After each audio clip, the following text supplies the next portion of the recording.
검찰개혁이 시급하고 절실하다는 국민의 뜻을 새기며 다음은 없다라는 각오로 이 수사권과 기소권 분리, 법무부의 탈검찰화, 공수처 설치, 문정부의 검찰개혁 3대 과제입니다.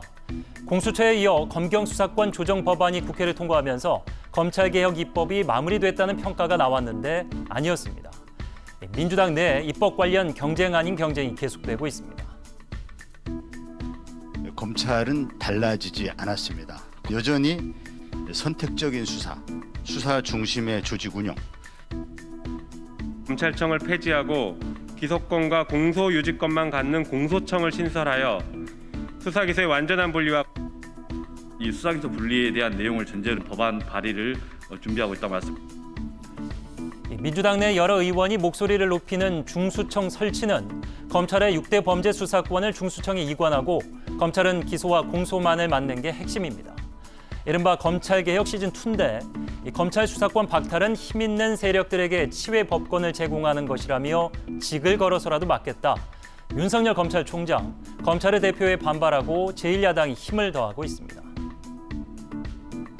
검찰이 적폐청산에 앞장설 때는 환호작약하다가 중대범죄수사청을 만들어서 수사의 칼날을 쥐어주려고 중대범죄수사청 설치, 사실 새로운 이야기는 아닙니다.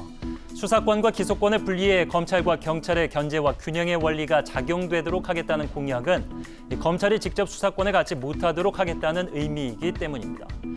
그러니까 중수청 설치는 검찰 개혁을 위해 다시 만들어낸 방안이 아니라는 얘기입니다. 그런데도 또 시작인가라는 느낌, 그간의 갈등의 이유가 있지 않을까요? 장관의 말을 겸허히 들으면 좋게 지나갈 일을 세상 지휘랍시고 해가 지고 일을 더 꾸이게. 검찰총장은 법무부 장관의 부하가 아닙니다. 윤석열 총장에 대한 수사와 조사는 계속되어야 합니다. 탄핵 사유는 갖추어져 있다. 그것도 선택적 의심 아니십니까? 과거에는 저에 대해서 안 그러셨지 않습니까? 그동안 너무 많은 일과 파열음 때문일까? 2017년 7월 국민 10명 중 7명 이상이 검경수사권 조정 필요성에 공감했는데 지난달 결과는 다릅니다. 국민 10명 중 6명가량이 검찰개혁 취지에 공감하지만 이 중 70%는 절차와 방법에 무리가 있다고 인식하는 것으로 나타났습니다. 그리고 그 민심의 변화를 감지한 이유에서일까? 국민께서 관심 가지셔야 한다.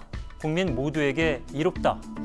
한 목소리로 국민을 찾으면서 국민을 위해 검찰개혁이 필요하고 또 반대한다. 이렇게 주장하고 있습니다. 여러분들은 어떻게 생각하십니까? 아무리 좋은 개혁이라 해도 기존 체제를 바꾸는 일엔 비판과 저항이 있기 마련이겠죠. 하지만 민심 피로 현상은 겪고 넘어야 할 성장통이 아닙니다.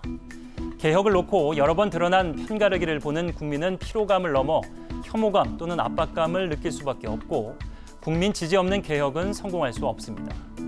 급할 때만 국민을 찾는 이들이 문제의 본질을 잊게 만듭니다. 앵커 포커스였습니다.